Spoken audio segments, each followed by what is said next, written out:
Today, in the media conference with Lal Goel, which is brought to you by V4 News, Carunews, V4 Stream, Malnadu TV India, News गांव से, संवाद सरोकार news, Bharat post news, Organ Donation India Foundation and Gyan. Our endeavor is to enlighten you with the current topic, and today's topic is not only current but very relevant. India, the global education hub. But before that, I would like to inform you that today India is celebrating Indian Coast Guard Day. The Indian Coast Guard Day, ICG, is celebrating its foundation day on 1st February. The ICG is an armed force of India that protects maritime interests and enforces maritime law. The Indian Coast Guard was formally established on 18th August 1978 by the Coast Guard Act 1978 as an independent armed force of the Parliament of India. With just 7 surface platforms in 1978, the ICG has grown into the 4th largest Coast Guard with 156 ships and 62 aircrafts in its inventory. The ICG has targeted force levels of 200 surface platforms and 80 aircrafts by 2025. Since its inception in 1977, the ICG has saved over 10,000 lives and apprehended around 14,000 miscreants. Media conference with Lal Goel wish you all on this very, very important day. Now, coming to the main topic, India, the global education hub. In today's age, when we are living in a knowledge economy, it is very important to create academic institutions of eminence, which will not only give wings to the aspirations of our youth, but also attract students from distant shores who will come here in quest of knowledge and in the process also get a first-hand insight into our age-old culture and heritage, which will make them our cultural advocates throughout their life once they return to their homeland. India is a country with a fine knowledge legacy stretching back over millennia, not just centuries, should have aimed to be a global knowledge hub or global educational hub. A place that has truly world-class university spaces capable of attracting the best in the world. Where are the Taxilas and Nalandas of today? We simply do not have them. That's why you see such a skewed ratio if you map the average arrival and departure from our country. If you leave aside the previous year, where the pandemic created an abnormal situation, around 8 to 10 lakh students go abroad to pursue higher education. The number of foreign students opting to study in India, on the other hand, is just around 45 to 50,000. International education is the 3rd largest earner of international export revenue for Australia, generating more than $12 billion per annum, trailing only the coal and iron ore extraction industries and eclipsing tourism. Well-paid employment for highly qualified people in the country.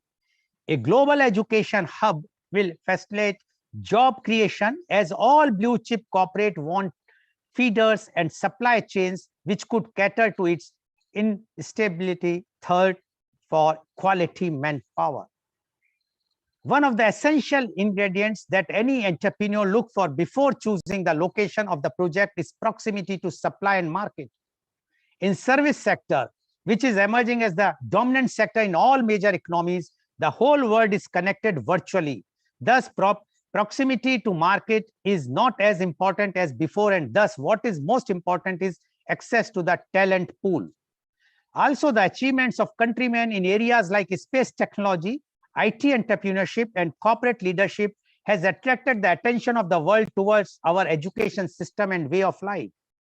This, along with the mystic appeal and charm that the East holds and its unique school of spirituality, can attract many young minds to our shores. This may be a mutually beneficial relationship. The students will get an opportunity to receive a quality education at an affordable cost, and the nation will not only be able to attract forex inflows and more investments, but also develop a fan club who may stand up for our cause in the global high table, similar to what the UK had successfully done earlier or what the US is doing now.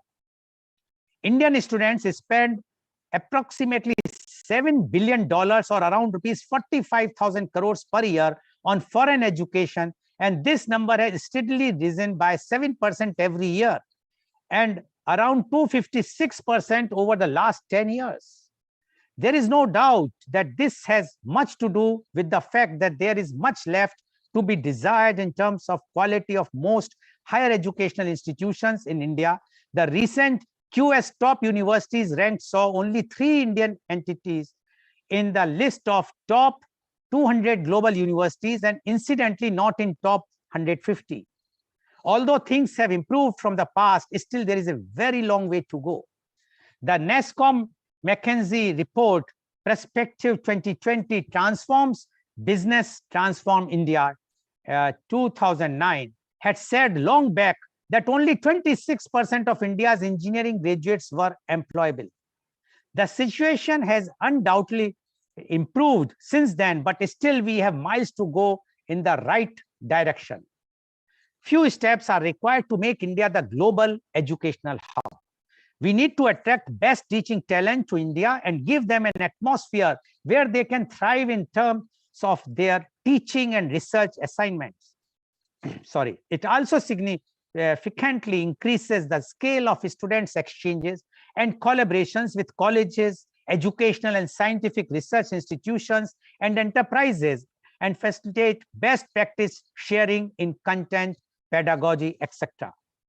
Also, we need to mentor our students by helping them establish a holistic global perspective of things, take part in seminars, conferences, and exhibitions around the world, join the international competition, etc. US has invested heavily in research on cybersecurity, artificial intelligence, etc., with a spend of 2.7% of GDP. Japan's Global 30 project promotes the internalizations of Japanese universities with an R&D spend of 3.58% of GDP. Similarly, China has rolled out the Double World Class project, funding selected academic and research field of studies with a spend of 2.1% of GDP on R&D. Thus, building world-class universities with a meager R&D spend of 0.8% of GDP is a daunting task. And we expect today, because today is the budget day, and our Honorable Finance Minister is presenting the budget in the Indian Parliament today, we expect some increase, at least in the R&D, the research and development in the education. Promoting and celebrating a culture of innovation and thought leadership in education, technology creation, etc. is the need of the hour. Most progressive countries have rolled out various schemes to address the changing needs of the labor market, with an average year-on-year increase of 25 to 28% in funds dedicated to the state-of-the-art R&D. A minimum of 50% of the university's resources should be spent on research. Also, intellectual property rights should be fast-tracked to motivate and encourage research. Ensuring best-in-class faculty, the faculty-student ratio should be at par with global standard. Also, a sizable percentage of them should come from industry and social sector. Also, more cross-pollination is needed between academics and industry. Industry professionals with substantial experience should be roped in to teach in higher education institutions. Academic fraternity should work closely with the industry leaders to facilitate innovation, incubation, sponsored R&D, entrepreneurship, and consultancy projects. The entry of overseas universities in India. Proposal to create an education hub is being discussed for quite some time to explore various options to facilitate the entry of overseas universities. On the agenda is a proposal for creation of an educational hub, a special education zone where foreign institutes can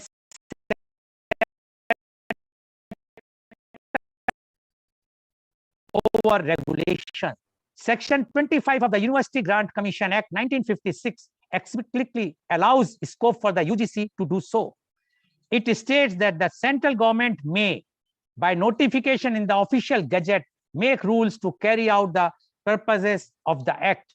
And we have seen in the NEP 2020, the government has come out with many such type of changes as far as the foreign universities are concerned. increased scholarship and focus on students from developing nations, etc., and will help in building an increased visibility of brand India in the global education arena, which will help in attracting all stakeholders like talented young minds, best-in-class faculty with global exposures and quality international partners in different areas. In the ancient and medieval era, India was a leader in higher education with universities such as Takshila and Nalanda. Attracting students from all over the world, can we again reclaim our place in the high table of world leaders in education? Time alone will answer that. However, we as pallbearers of the current era have a responsibility to leave no stone unturned in our pursuit. And to discuss this very, very important, relevant topic, the India, the global education hub, we have a very talented, very elite, experienced, well qualified, and those who are authority in this particular field, that is the education. Panelists are with us, and I would like to invite my first panelist guest. He is Dr. C.V. Anand Bose, IAS. Dr. C.V. Anand Bose, IAS, is one-man expert commission on labor to prepare an action plan for the welfare and development of the workforce in the context of COVID-19. He is also the principal advisor, National Heritage Project. He was former head of the Disaster Management, Government of India, and Central Draft Relief Commissioner, Government of India. He was the Vice Chancellor of National Museum, University of Delhi. To his credit, 300 publications, including 45 books in English, Malayalam, and Hindi novels, short stories, and essays. 4 of his books have become bestsellers. One book of his on housing received prestigious the Sharjah International Book Fair Award. Dr. Bose is an housing expert, innovator, writer, orator, and visionary. The path-breaking institutions set up by him, such as Narmati Kendra Building Center, District Tourism Council, and Habitat Alliance, have been replicated at the state, national, and global level. He was the head of the prestigious Supreme Court Committee on the Treasures of Sri Padmanabha Swami Temple. Dr. Bose had a divine mission of coordinating the design and construction of the sanctorum of 𝐂𝐀𝐑𝐔 Temple. Dr. Bose addressed United Nations General Assembly and specialized sessions 5 times on various international issues. Dr. Bose is a recipient of 31 national and international awards, including United Nations Global Best Practice Award. He also received prestigious Jawaharlal Nehru Fellowship. Kerala government termed him Lord of Ideas. Former Prime Minister Mr. Manmohan Singh called him inspired civil servant, and our Honorable Prime Minister Mr. Modi called him Man of Ideas. And today, on this topic, because why Dr. Bose is there? Because Dr. Bose has been associated with the education for a long time as Vice Chancellor, Principal Secretary, Higher Education, member of many university syndicates, Chairman of Atomic Energy Educational Institutions.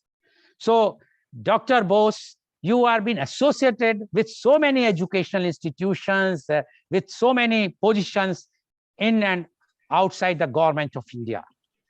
We would like to know your views on India, the global educational hub. Dr. C.V. Anand Bose, IAS, please. Thank you, Mr. Goel. India is ready to face the future, the brave new world which is emerging after the pandemic in every way. You know, education is a tool for change. Education is the most important transformational medium.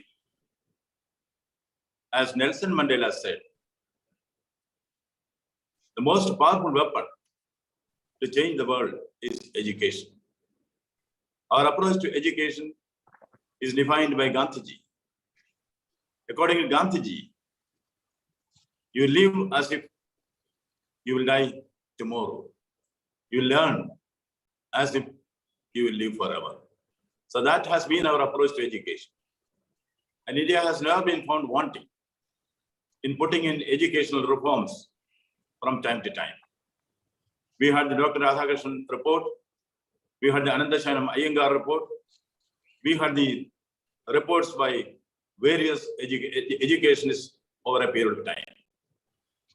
Recently, we have the Educational Commission's report, which was chaired by none other than the famous scientist, 𝐂𝐀𝐑𝐔 𝐍𝐄𝐖𝐒. That has resulted in the new education policy of India. In between, we know the transformational change in education in India was brought about by the 𝐂𝐀𝐑𝐔 Commission's report, which rightly says India's destiny is being shaped in her classrooms. This much in the background. The new education policy offers a lot more, not only to India, but also to the whole world.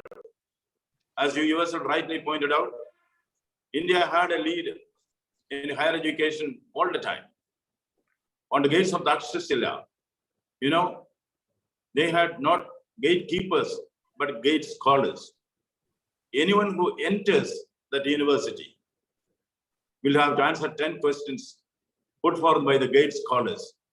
If you do not pass the test, you will not even be allowed to enter the institution. That was importance India gave to higher learning. That is why Einstein has said, if there is any worthwhile research in the world, we owe it to India, who taught us how to count. In every field we have this dominance, but now, since the advent of the British rule, Indian system of education got westernized. Far from being India-centric, we had a Euro-centric education which was thrust upon us. This is sought to be corrected by the new education policy. And the new education policy will certainly turn India into the educational hub of the world. Look at the present situation in India. With experts like Mr. James and Professor Lakshmi here, who are working in the field of education, I leave it to them to go to the details. But we have a spectrum of institutions in this country in the higher education sector, ranging from number ones, IITs and IIMs, and Indian Institute of Science. Then people derisively say, India has a few number ones and then a few number 10s as educational institutions. This calls for a re-examination. Our higher institutions of higher learning have to undergo a qualitative change. If we can have one IIT, one IIM, there is nothing which prevents us from having 1,000 IITs, 1,000 IIMs. It all requires a restructuring, rejigging, rebooting Indian education. And India is ready for that. You know, some of the salient features of the new education policy will certainly attract worldwide attention and draw students to India to learn. Number one, the whole university system is on the way out. The independent colleges are coming in. Autonomous colleges we have. More freedom will be done. Less of regulation will be there in the education sector. Meritocracy will be rewarded.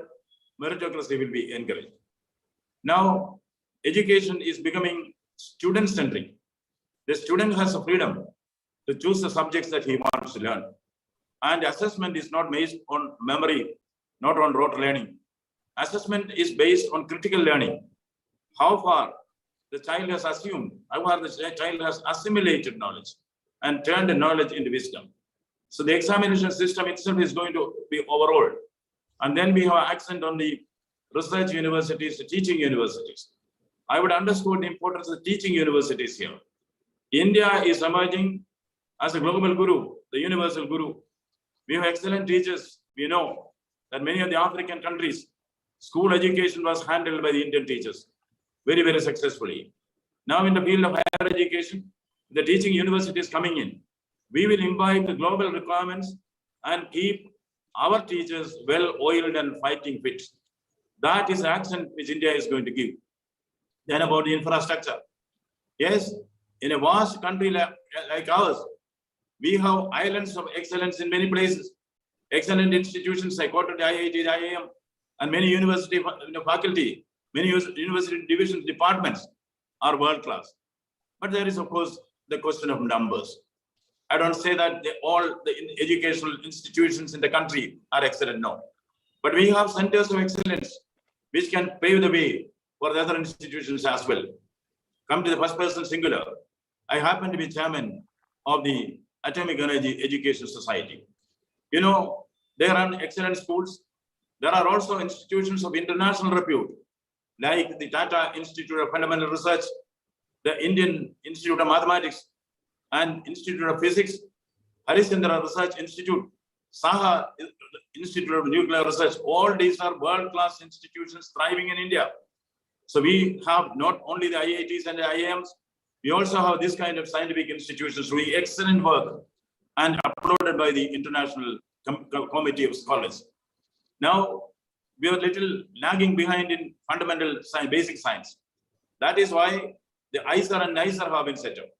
Institute of Science, Education and Research, and the National Institute of Science, Education and Research, which was set up by the Department of Atomic Energy. Incidentally, I happen to be in the founding steering committee of that. These are all institutions of excellence which are coming up and proving to the whole world that India is capable of quality. So we cannot show a few autonomous colleges or a few private colleges which are doing unethical practices. We cannot show them and say this is Indian education. And for the foreign students who are coming here, there are certain restrictions on them, which also needs to be lifted. Policy changes are required and government is willing for such policy change. And as Mr. Goel knows, many of the recommendations which have come from your media conference have gone to the government and many of them have been implemented. And the suggestions which are coming from here, I hope will also go to the government and some of them may be accepted. Therefore, I think the policy changes that are required to attract foreign students to India, that also may be taken up for discussion here, and such policies, such suggestions may go into the policy because the government is keen on implementing the national education policy, lock, stock and barrel. That commitment is there. Now policy changes will again come, institutional build-up will have to be done, even legislation may have to be done, rules are to be framed, sub-rules are to be framed. These are all the administrative process which will see that the new education policy of India is implemented in total. Once this is done, there are a lot of scope for us to attract foreign students. The government of India can even lay down bilateral or multilateral agreements where, for instance, we can be the educators of Africa.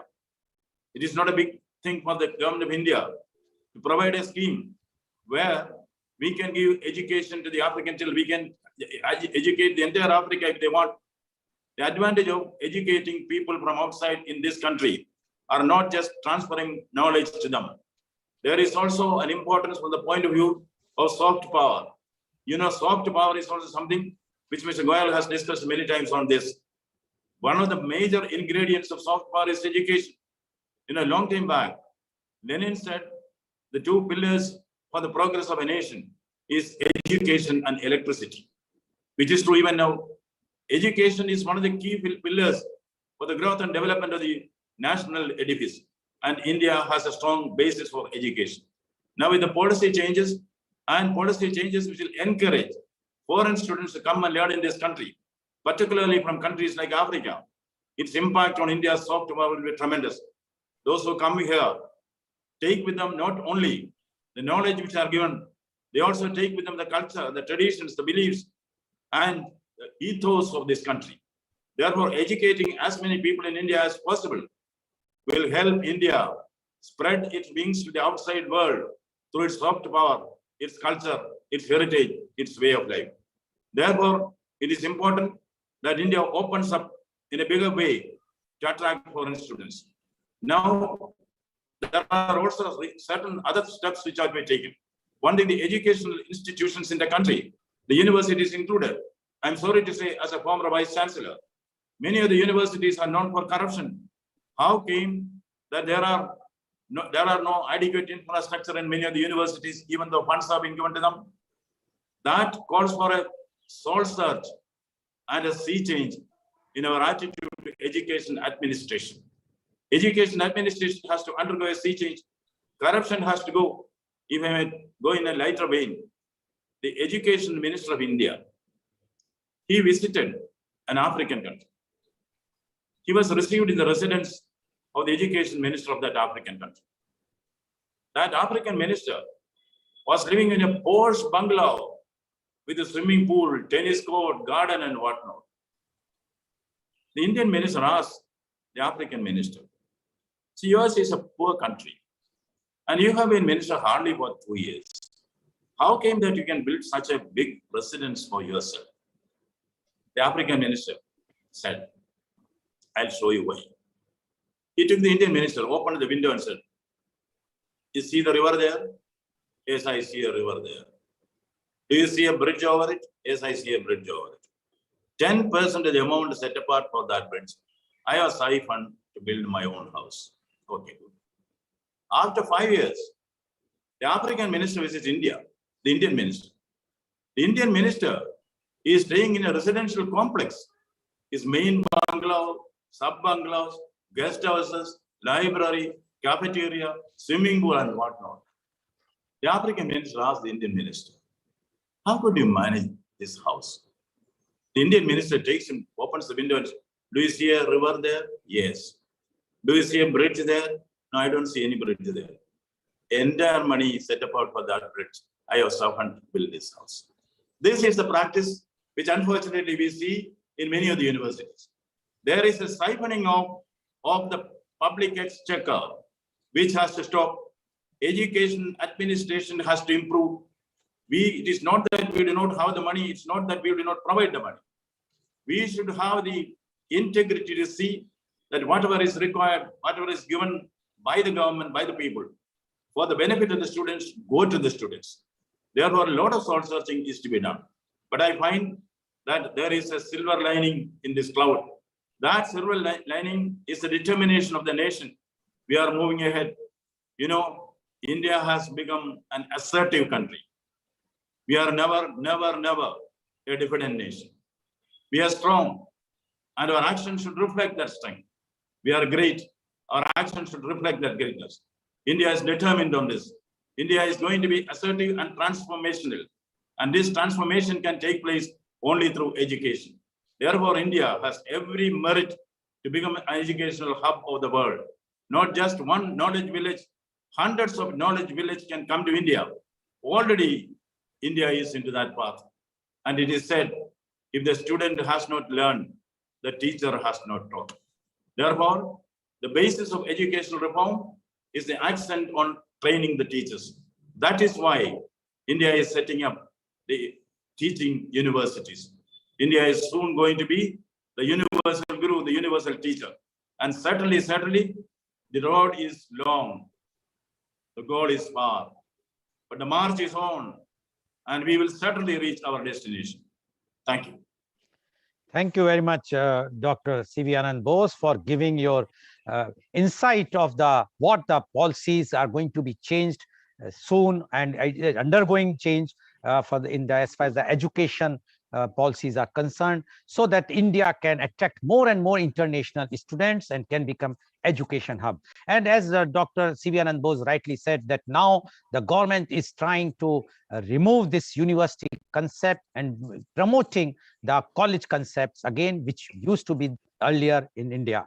And he also mentioned that how the corruption is there in few of the universities, which are creating lots of problem for the international students and the image of the country in other countries. But he says, because of the present government's denominations and their determination, they want to change the education policy in such a way that all the countries educate those students who would like to go for a knowledge seeking country, they would like to come to India. And he has mentioned how India is doing in all aspects just to see that India will become an education hub. All types of facilities are undergoing, and main emphasis from the education policy is to give on the teaching universities, which are going to change the total scenario as far as the education is concerned. Because if our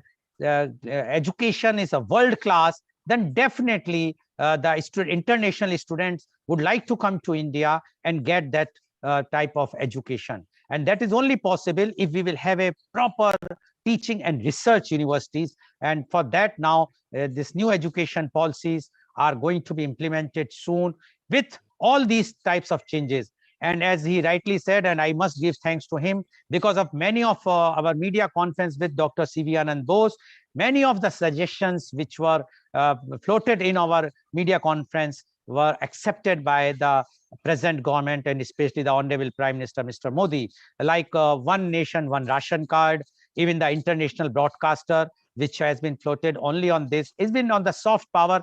As Dr. Bose has mentioned, we have done so many programs, which he has mentioned in his report and which is really taking place now. So we hope that today's media conference, as Dr. Bose has mentioned, will also give some good suggestions, create some suggestions which he will be recommending to the Honorable Prime Minister. Yes, Dr. Bose wants to say something. I just wanted to mention two brief points.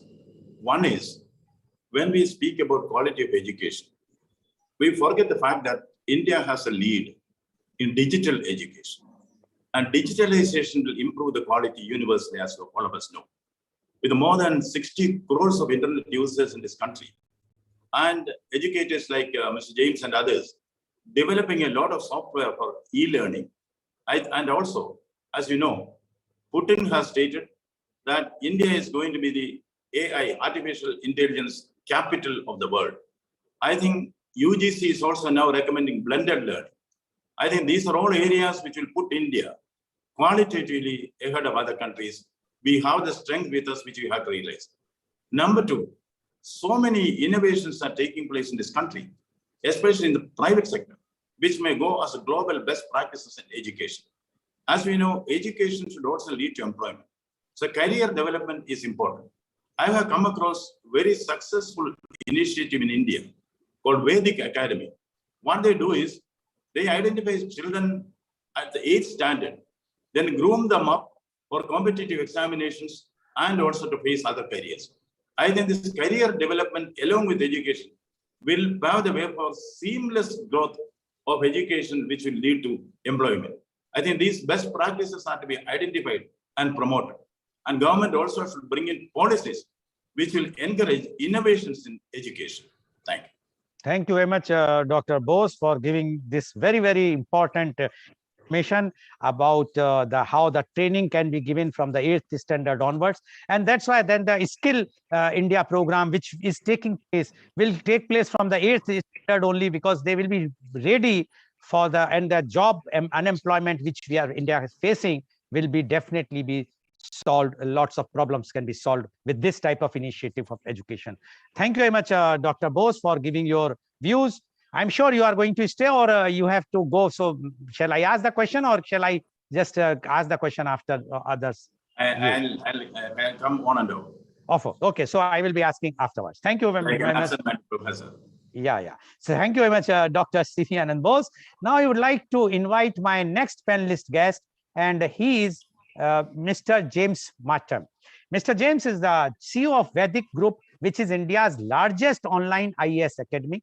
He is the CEO of Vedic IAS Academic Private Limited. He is the CEO of Vedic Global Private Limited. He is the CEO of Ben Vedic Gurukulam Private Limited. He started his successful journey in education industry as the chairman of International School of Information Technology in 1997. He became the regional director of Indian Institute of Hardware Technology, Bengaluru, IIHT, subsequently. With his supervision and management skills, ISIT was ranked as one of the top most IT brain institutes in Kerala, training over 3,000 students each year. In his successful journey as an entrepreneur in education, he serves as the center director of Chanakya IAS Academy, Delhi, and played major role to create civil service aspirants across the country and especially in Kerala. He founded Vedic IAS Academy along with Dr. Babu Sebsten and other eminent educationists. Now, Vedic is one of the largest online academy in India and having presence in over 14 countries. Vedic Group hold online and offline academies and having residential campus across India. He witnessed the upsurge of sales training industry in our country with his expertise for around 2 decades. He was nationally recognized for his outstanding contributions in education industry by Dr. APJ Abdul Kalam, our former president of India. He is also 2 times holder of Limca Book of Records for largest quiz competition in India and also for largest healthcare recruitment drive. Welcome, Mr. James Matam on our show. Mr. James, you have heard what Dr. C.V. Anand Bose has mentioned, and he has given all insight how the country is changing and how the government is helping now with implementing the new education policy 2020 so that India can become global educational hub. Now, we would like to know your views, because you being a having the largest IAS academy, and as Dr. mentioned about you, Dr. Bose has mentioned about you, your academy, that you are taking the students from the 8th standard and then train them so that once they are doing the 12th or the graduation, they are ready for the jobs, whether IAS or others also. So we would like to know your views on India, the global educational hub. Mr. James Martin, please. Please unmute. Mr. James, please unmute. Thank you, Mr. Lal, for this opportunity. And I would like to congratulate, especially about this particular subject, because India is really looking for something like this for the entire, when we are talking about the upcoming India and coming maybe within 1 or maybe 5-10 years, if you are looking for the premium position across the globe, obviously education, as both sir said, education is the major pillar where we need to look into.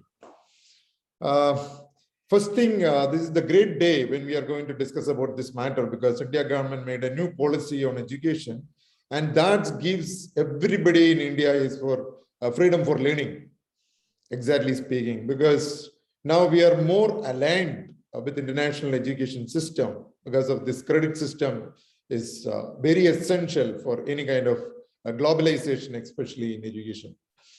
And moreover, education institutions individually going to get more power or more freedom to uplift their standards also. Again, this credit system gives a benefit to the students, like, you know, they are not even, again, moving forward, there is no dropouts in the country. Whenever, wherever they are reaching that level itself, they are getting certifications and they can be a professional. That also gives a lot of improvement is in our education system. Anyway, we can come to our subject when we are going to talk about how to become an international or an educational hub in the world. India can. I can put some suggestions, but exactly we were talking many times in many venues. The first thing, actually, there is, as said, Mr. Lal was introducing the same thing. There is a lot of students are flying away to different universities across the globe for higher education. That's why they are flying. Of course, big universities, we were talking about even the first 200 universities. I mean, first 200 ranking, we cannot get into still, because even though we are biggest or largest students pool in the world with us, but still we were slightly low in that area. Of course, that's why students are flying away. But, you know, we can find out something always when students moving from India to foreign countries. When we look on it, the majority of the students are flying to Europe, US, or Australia kind of universities to get the foreign education. And when we are thinking about that, what these countries or these continents made, they made wonderful education system and infrastructure to develop their country. As Bob Bosser said, as a major pillar, they invested, they given a lot of research mechanisms to education system. That is why they attracted other students or other people from other country to get the good education. So obviously, the objective or the advantage when you have a wonderful university and education system like Oxford, Harvard, Stanford, MIT, whatever, whenever you have a wonderful education system, you are inviting the best talent pools across the globe to your country. That is one of the major thing happening. First thing, they are getting the best brains in the country. See, most of these people, those who are going from India for education, you take even from Sundar Pichai to here, whatever the people travel from here, almost everybody is going to be migrated there. They are not coming back. This is a huge brain drain happening in India. And as last time PM Modi ji was talking about how to block the brain drains. Obviously, that is when the major part is making India as a global education hub. That is very important.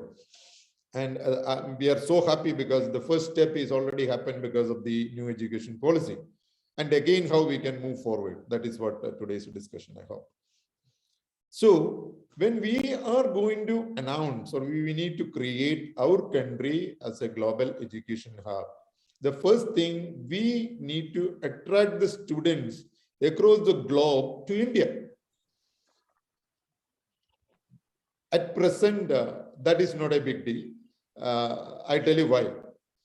Because when we are going to talk about Europe or US, and when we were talking about this, our students are flying to this kind of country, means you can take it in another equation, like they are looking for something financially, good or sustainable, or a kind of, if in case migrations happen, with that kind of lifestyle and the career people are looking. That is why they are moving this kind of country.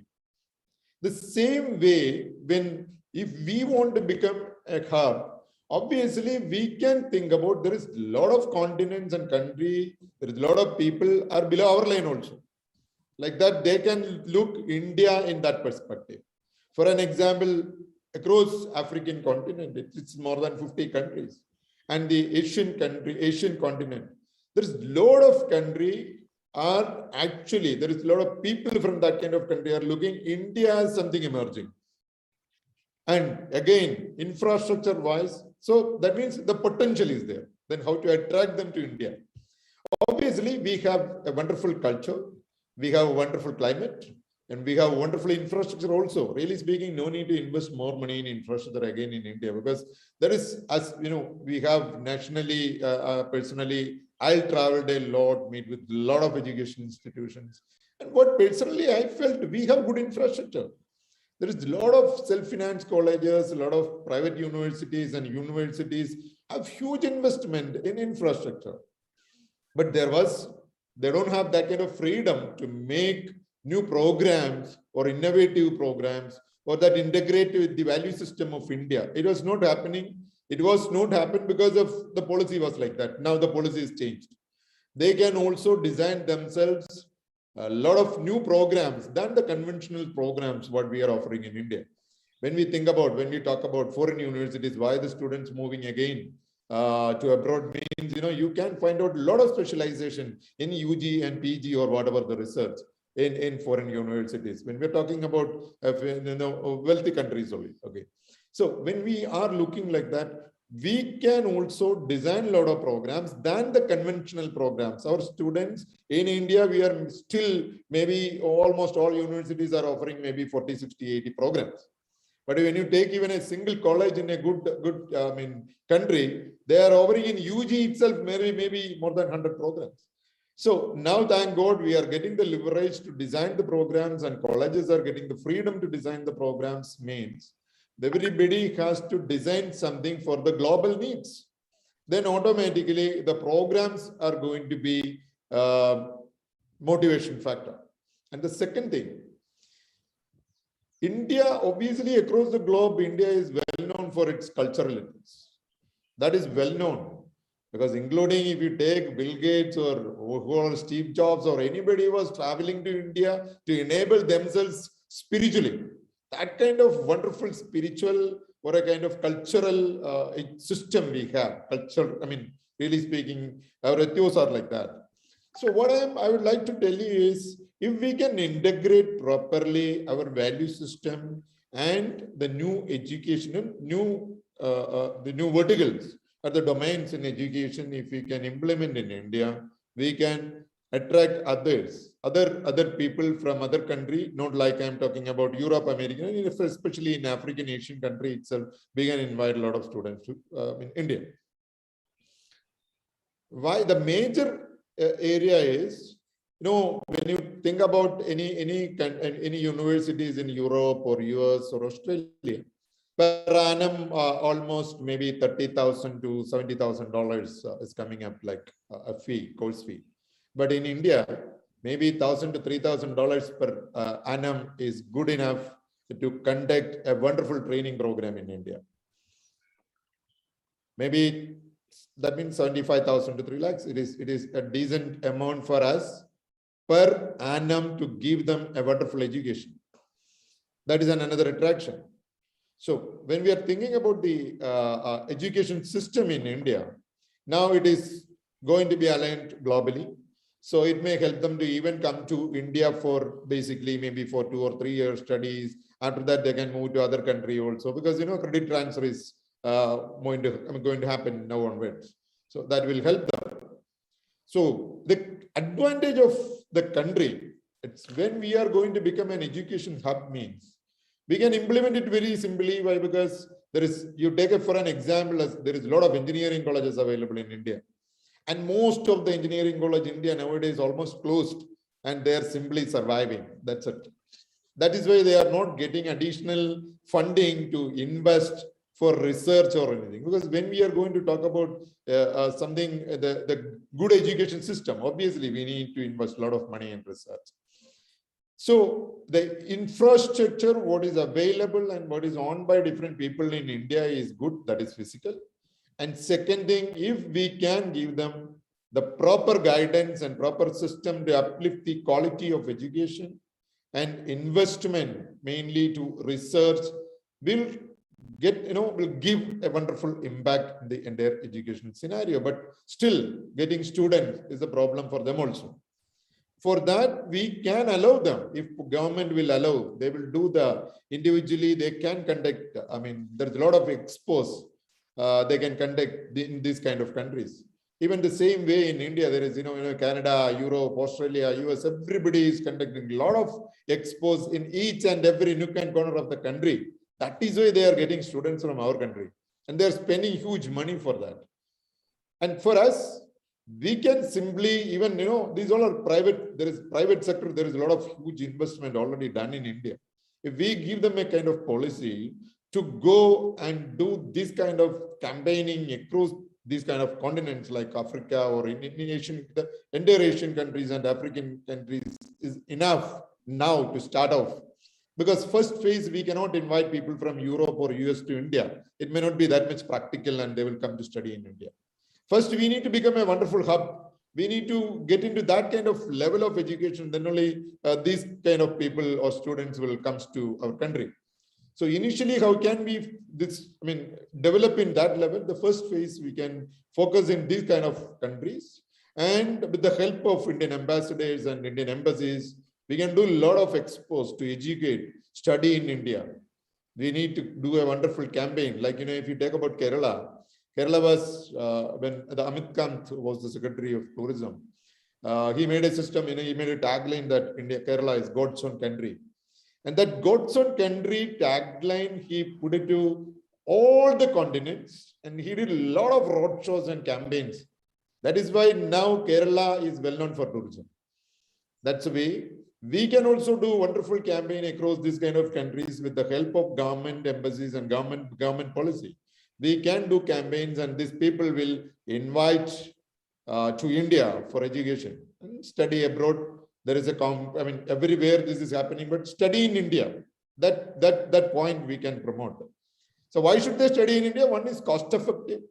Second is our premium, our culture, obviously everywhere, our family culture, our bonding in family, everything is across the world appreciable, right? So we can promote our culture, and we can promote our climate, and we can promote, obviously, the Indian education system is historically, our education system was top ranked. And now, for a period of time, I think everywhere, there is a lot of people came always in the ruling, but nobody was not giving that much importance in the making policies in education. Thank God, now it is changing.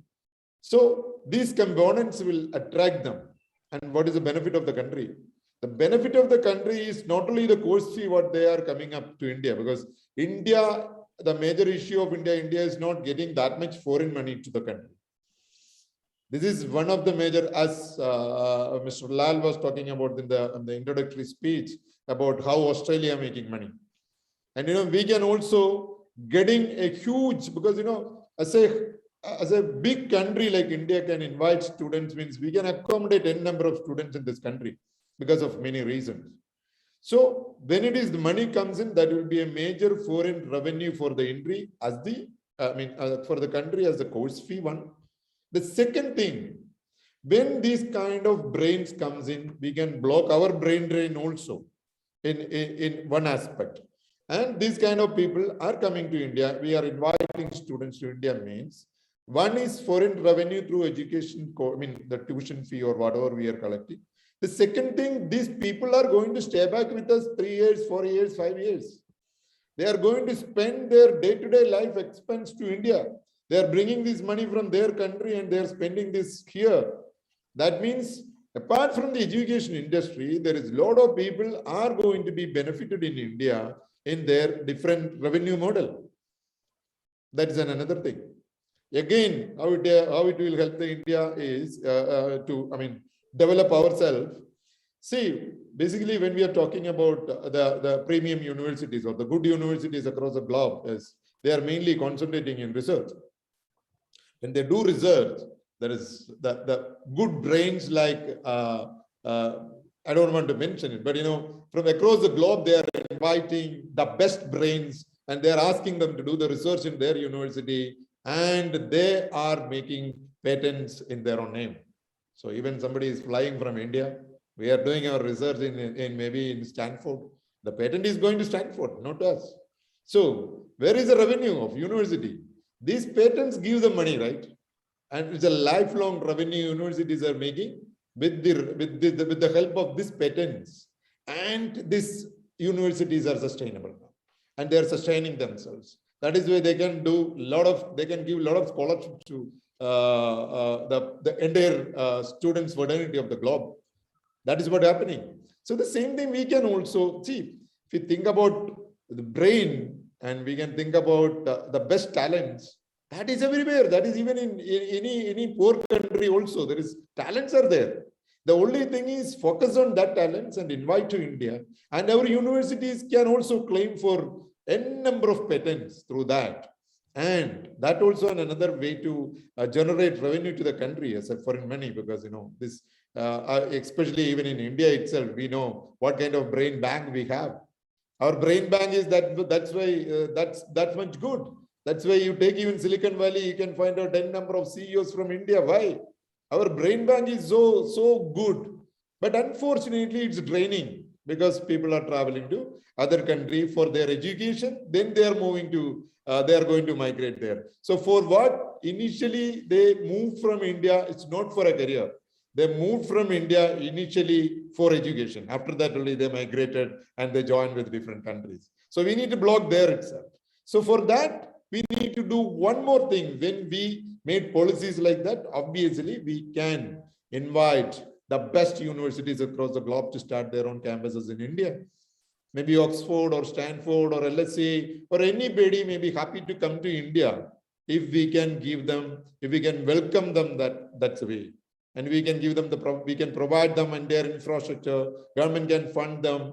Then automatically the other, brain pool, even in wealthy countries or even in the US or Europe or any kind of country, the students will fly to India to get it, because if Oxford is going to start an off campus or a campus in India, I'm sure it will be cheaper than UK, no doubt. If Stanford is coming, then obviously it will be always cheaper than US, no doubt.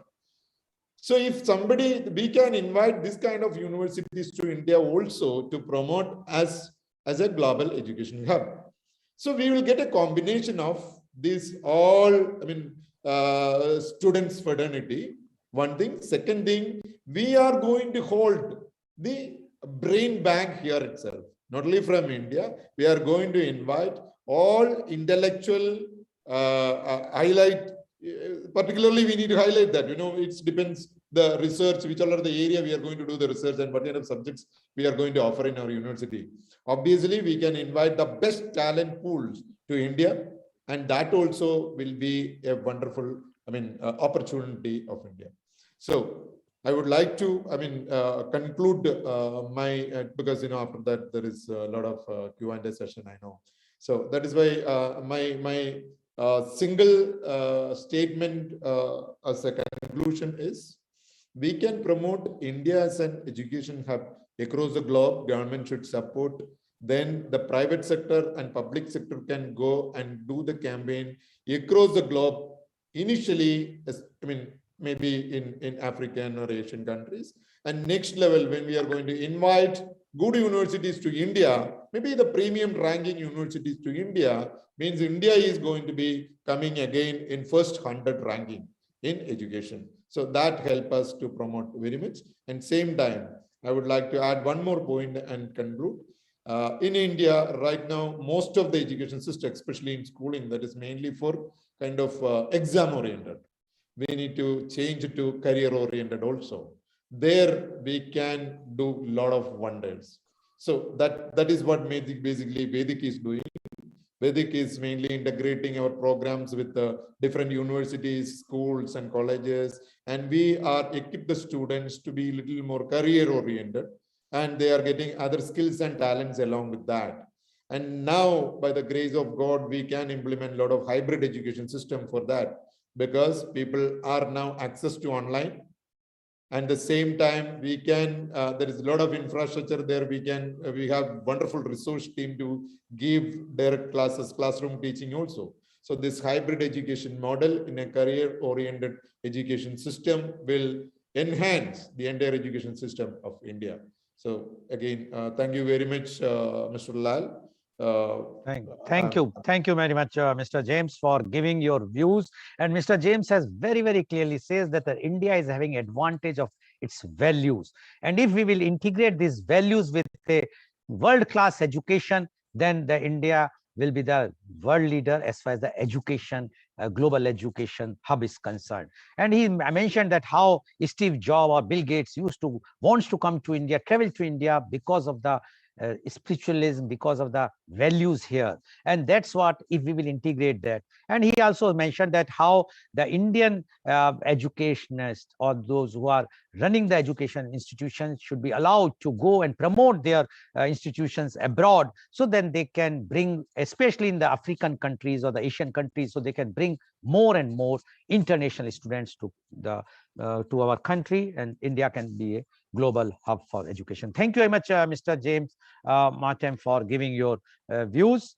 And now I would like to invite my last but not the least panelist guest, and she is Professor Dr. 𝐂𝐀𝐑𝐔 𝐍𝐄𝐖𝐒. Professor Dr. 𝐂𝐀𝐑𝐔 𝐍𝐄𝐼𝐒 is the Associate Dean of University of North Florida, Jacksonville, USA. She is Professor of Information System with an established record in teaching, research, and administration. She received her PhD in Decision and Information Sciences from the University of Houston. She holds a Master's in Computer Science from the University of Houston. She is a Master's in Computer Applications from the University of Pune, India. Her research is at the intersection of technology, organization, and human behavior. She has over 50 articles published in top-tier reputed journals and over 60 conference presentations. Professor Dr. 𝐂𝐀𝐑𝐔 𝐍𝐄𝐼𝐒 has received the Web of Science High Impact Research Award and Innovator in Education Award, and was named a mover and shaker of Northeast Florida. Welcome, Professor Dr. 𝐂𝐀𝐑𝐔 𝐍𝐄𝐼𝐒 on our show. Professor Dr. 𝐂𝐀𝐑𝐔 𝐍𝐄𝐼𝐒, you have heard of what Dr. C.V. Anand Bose, IAS, as well as what Mr. James Martin has mentioned, and both have given the views from the Indian perspective, how the government is changing the policies and the new educational policy which is now being implementing, as well as how the change has come and is coming, and what are the suggestions. They have already given the suggestions how the India can become the global hub. Now, you being in USA, and you have studied in India also, and now you're working for so long in USA, and you have seen the conditions of USA and India. So now definitely we would like to know your views, but main thing is how and why should India be an education hub, so that like today the global education hub. Professor Dr. Lakshmi Goel, please. Thank you, Mr. Goel, for having me on. And I really appreciated the views that Dr. Bose and Mr. James brought to the panel. It's been just very enlightening listening to you talk. I do want to take a step back and talk about why is this important for India, right? Why is this important for any country to focus on higher education? From an Indian perspective, of course, number one thing is pride. We were there, as you've said, decades ago, and we would like to reclaim that throne of being an education hub. But there's also several internal factors. There's a demonstrated correlation between a knowledgeable population and things like higher economic status, higher wages, improved health conditions, reduction in skill gap. So there's a lot of economic factors that are directly related to higher education, which we can impact by this focus. But the third aspect, which both you and Dr. Bose kind of mentioned, and that's what I want to touch upon a little bit, is that idea of a soft power, right? So now we're looking at India facing outward and an external view, and where that puts India in terms of a competitive advantage with the rest of the world, right? So that soft power can be tacit. It can be something that companies or countries just assume that they have, but it can also be explicit in how it's ranked against other countries. US News is a reporting organization, and they put out a list of the most influential countries every year. And India doesn't even feature in the top 10, which is really interesting given the size of India, right? So we're number 15. And when I looked at some of the factors that they take into account to come up with this list, right? So what does it mean to be a most influential country? They look at things like how influential is the culture, how influential is the political regime, but also things like the strength of international alliances, the connectedness with the rest of the world, and perceived leadership. And that's an important point, right? Perceived leadership. I think in India, we've done a fairly good job at training our population on certain skill sets. But when we talk about being an education hub and focusing on higher education, there needs to be a shift in the mindset from focusing on blue and white collar jobs or even pink collar jobs, which are the service jobs now, to having leadership in certain fields, right? So how do you measure leadership now?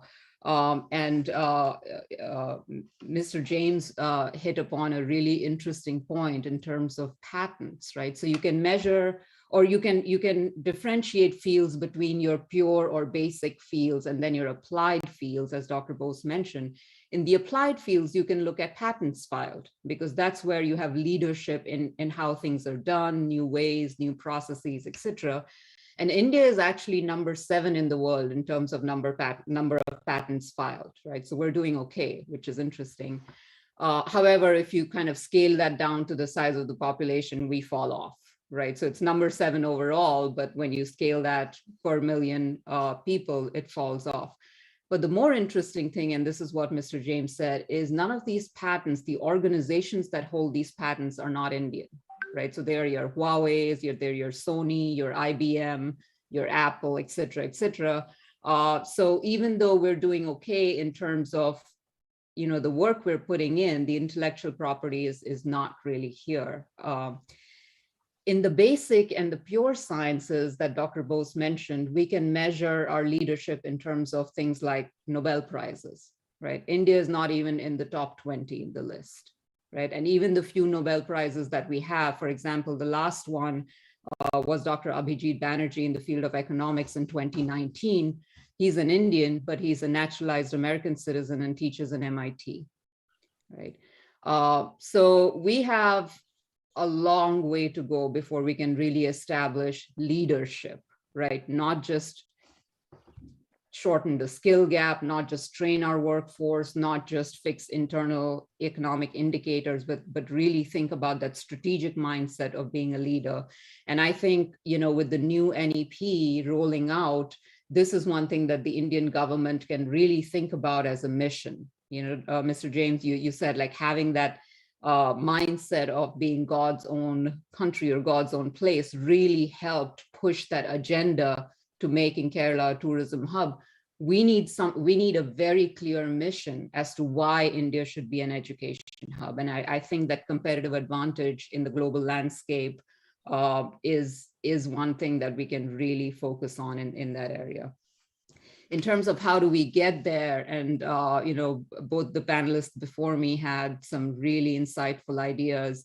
So some of what I say might overlap with their suggestions, but definitely having broader bilateral agreements is the very first step, right? And it's not just the IITs and IIMs. I myself have been invited to IIM Bangalore. I've taught PhD seminars in a couple of IIMs. So there are bilateral agreements between the top universities. But it's not just the top universities that people go to, right? And not all Indians that go abroad to study go to an Ivy League college or to Oxford or Cambridge, right? There's thousands of universities there. So when we think about structuring these bilateral agreements, we have to think broad, right? The difference between a student that goes to an IIT or IIM versus somebody that goes to a tier 2 or tier 3 is not that much in terms of their intellectual capabilities, right? It might be a student that's not at IIT that might be your next Nobel Prize winner, right? Or the next person that files patents. So you have to really think broad in terms of, what is it that the bilateral agreements would help in terms of more rather than just the few that now have access to international universities.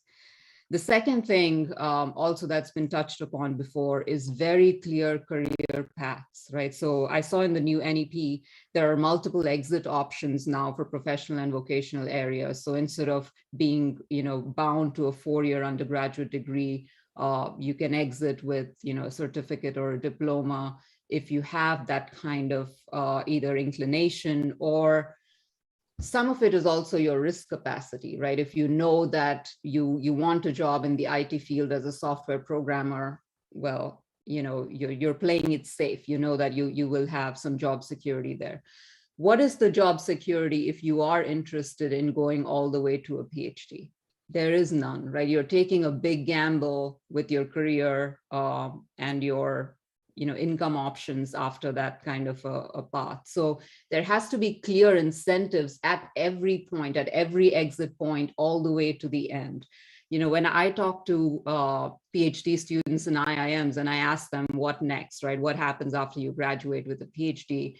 A lot of them answer that their ambition is to basically become a professor at another IIM. That's the highest that they can aspire to, right? Which is a shame, right? That there has to be something more that you can do with that PhD than simply be a professor at another similar institution. So there have to be these very clear career paths for every level, not just at the trade schools and not just at the teaching schools, but also in those research, those high risk kind of scenarios where you do want people to pursue, innovative thinking and critical thinking. The HRD minister, the HRD ministry is now being renamed to the education ministry. One of the things that he said, and I found this quote online, is that they want to focus on critical thinking and inquiry-based, discovery-based, discussion-based, analysis-based learning. Well, what is the guarantee that if I pursue that line, I will have a high-paying job versus if I take a safe option and become a programmer in a multinational company, right? So that career path is important. And the third thing in terms of quality, I think we're taking steps in the right direction by establishing bodies such as the National Accreditation Council, NAC, and the National Research Foundation, right? So these are steps in the right direction, but there's a lot more thought that can be put into coming up with accreditation along verticals, right? So how do you accredit business schools, for example, right? We know IIM, right? We know there's maybe a handful of acronyms that we know, but what about the tier 2? What about the tier 3? And what makes a tier 2 significantly different from a tier 3? There needs to be thought put into this. So I think there's a lot of opportunity for NAC to kind of further expand into looking at accreditation along verticals. In terms of the research foundation, that's also, I think, a step in the right direction. And when Dr. Bose was here, he was saying, you know, it's not that we don't have money, right? We can throw money towards higher ed, but tying that money in the form of grants to very clear outcomes, right? Why is it that the private sector is not interested in research at our universities? Why is it, right? So having outcomes where you say, okay, your research grant will focus on this explicit partnership, which should result in these patents by working with companies in this industry. So making it tied to very specific outcomes, I think would really drive, you know, the innovation and kind of, you know, accountability of expenditure in those areas. So this is kind of like a, you know, an outside in view. I did do all of my schooling in India, and I'm very thankful for the, you know, at least the basic education I had there. And I do think that we're at a great time for some transformational changes in the higher education system. So that's all I have, Mr. Goel. Okay, thank you, Professor Dr. Lakshmi Goel. And as Professor Dr. Lakshmi mentioned, that we have to change lots of things, milestones, but there are lots of advantages in India. That is only if we will explore, and this education policy is in the correct direction. But there are many more things to be done, and then definitely India can become education. She has also mentioned that whatsoever, she endorsed what Mr. James has mentioned, that whatsoever we say that we have those Indians who are winning the prize, but they were the citizens of India, but now they are the citizens of their countries and they are working there. So to stop that and should work, we have to change the many things, and especially about the research. She says that after the research, what is the next is, and when she mentioned about that, when she was training teaching the IIM research PhD students in Bangalore, she found that their main thing is that they will become the professor of other IIM, while thinking something else, more positive, and their career should be there, something which the government has to work out how they can be satisfied, so that they will be not going here and there. Thank you, Professor Dr. Lakshmi Goel. You know, it's not easy 1:30 in the night in USA, but you are kind enough to be there. Thank you very much, and definitely I will come back to you with a question to you. Now my question goes to Mr. James. James, what type of innovation India should do to attract more international students? Is, as you have mentioned, that we should have international universities here, we should have international students, but there is a difference of culture in Indian culture and culture of other countries. And if we will bring those students or those universities here, we have to provide them that type of atmosphere that they will not away from their, like there is a difference in other countries. Still, they are not that type of cultural difference, which in India is still we have that mindset.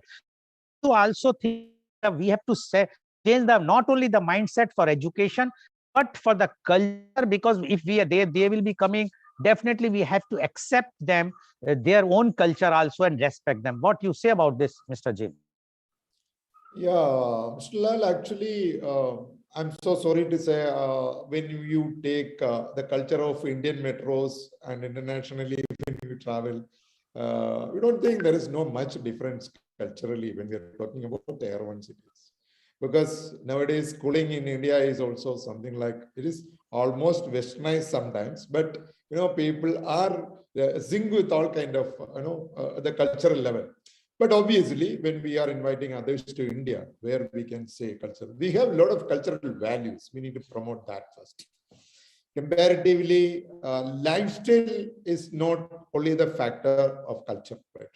Culture is not only lifestyle. Obviously, people may have something kind of lifestyle may be similar, but our culture is so valuable when we are doing deep study in that, and for a long time living in his lifetime, obviously, there is a huge impact of a good culture, even for their family bonding, or even, why these people are very much stressed and they're coming out back to our ashrams. Simply speaking, that belongs to the respect towards our culture, right? So we need to promote our culture, but obviously when we are inviting students, we need to convince them with the cultural, as that is what you maybe asked that question. So to convince them, obviously, when we took it an international aspect, obviously culture in metros are almost same when we are using language English as a medium, and the lifestyles almost nowadays people are well synced because of the digital medias. I have to say that because of deep involvement of digital medias, obviously given a kind of cultural standardization across the globe. But again, when specifically speaking for the restrictions on something, that is what, right? So in that case, we need to take policies, and in that case, we need to make a new policies to welcome or invite the students to India when it has to be something like that. And other way around, when people move from India to Europe or US also, same, we are adopting their culture. And people will adopt, especially the student can adopt any culture. If we can give them the best, that will help them there for wonderful career. Okay. And another one thing, how we can invite students to India, that, we can also come up with a lot of student exchange programs, as Lakshmi ma'am was saying. We can come up with international faculty exchange program. We can do a lot of wonderful campaigns to highlight our culture and cost-effective education system. I hope so. Okay. Thank you. Okay. Thank you. Thank you, Mr. James. Now my question goes to Professor Dr. Lakshmi Goel. Professor Dr. Lakshmi Goel, one of the reasons of Indian students going to USA or Europe is that they feel that after doing or passing their degree or doing their PhD there, they are going to be in the one of the class organizations there. Many of the organizations can. While in India, do you have to see that after the completing the education, as you about the professor, only the IIM research people are thinking about professor, because Indian industry has to change the mindset for taking those in their organization on a very high salary. Because what we have seen in India, the campus recruitments which are taking place, where these top companies like Infosys or TCS, etc., they are recruiting very, very low salary from, and that is one of the reason that those who are doing very well, IT students or whatnot, they just go and then they shine there. So do you think the mindset of the Indian also to be changed, increase the salary or their perks, so then only we will be able to keep our students here and we can attract from abroad? What you say about this, Professor Dr. Lakshmi Goel? Mr. Goel, I'm sorry you were breaking up a little, so I'm going to paraphrase your question and you tell me if I missed something, right? So your question was that the salaries offered in India are much lower than the salaries of comparable companies in countries like the US, which is why students prefer to go there and get jobs there instead of staying in India, correct? Yeah. So salaries have to be scaled by the cost of living, You cannot simply take a dollar amount, multiply that by 70 and say that's how much the salary needs to be, right? You have to scale it by the cost of living. But once you do that, then yes, then there has to be a comparison. I think the workforce today is global. One of the things that the internet has brought is, information about opportunities everywhere around the world. Social media kind of helps with that too. So people are definitely, even undergraduate students are much more aware of how far a particular currency can go, right? So it's not about getting the same salary, but it is about getting an equitable salary based on where you're living. And so in that manner, I think companies can really, showcase what you're getting for that. And there's definitely a lot more, perks that can be offered in addition to just a dollar amount. And, you can kind of talk about that. Just for comparison, a software engineer working at a company like Adobe in Bangalore versus the same software engineer with a similar job in the Silicon Valley, the person in Bangalore is probably saving a lot more money, frankly, just because of expenses, cost of living, cost of travel, all of that. And so if the company can focus on that and put the information in a way that people can compare apples to apples, then they will certainly make things more competitive for attracting people to those jobs. Okay, Professor Dr. Lakshmi Goel. So, and in network is not stable, but still, last question to you or to Mr. James. Mr. James, what one suggestion you would like to give to the government so that that you want to make this India as educational hub? Suggestion only, please. 1 minute, please. Your voice is slightly breaking. One suggestion to the government as a policy, right?